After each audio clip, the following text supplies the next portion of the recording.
Now, in that pansa,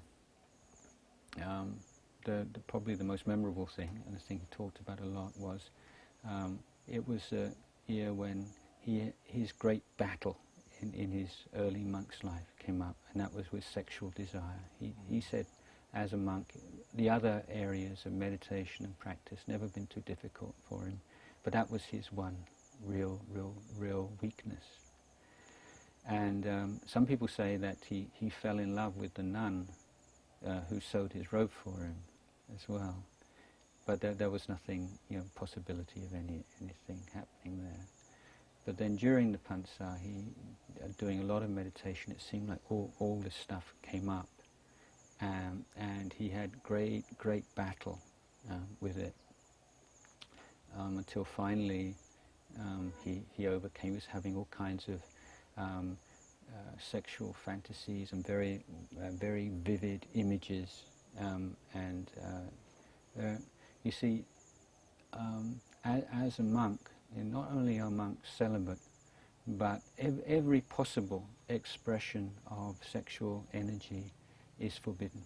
So the more kind of extreme expressions can lead to what we call a sanghadisesa offense, which is the most serious offense against the discipline that a monk could commit without being expelled from the order. And if you commit that level of offense, then you have to do a period of penance, and it's all special practices, and it's quite humiliating, and it's also a real burden on the monastic community. So it is a kind of a purification that nobody wants to go through, really. But apart from that, there are very other rules which support that.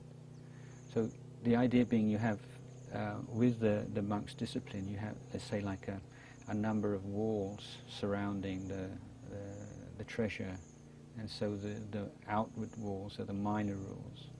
So if you keep the minor rules, which are your outer line of defences, then the enemy's never going to get into the inner walls.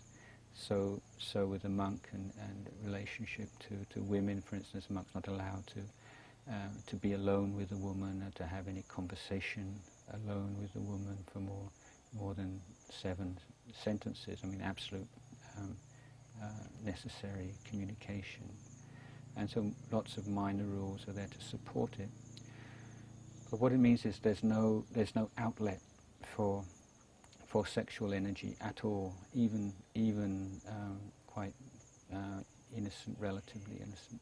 So the monk has no choice. He has to look at sexual desire as desire, as something that's going on in his body and mind, and he must learn to observe it and to see it for what it is, as something which is impermanent and not self, and a cause of suffering, with the idea being that sexual desire is something that can be completely transcended, completely abandoned by the meditator.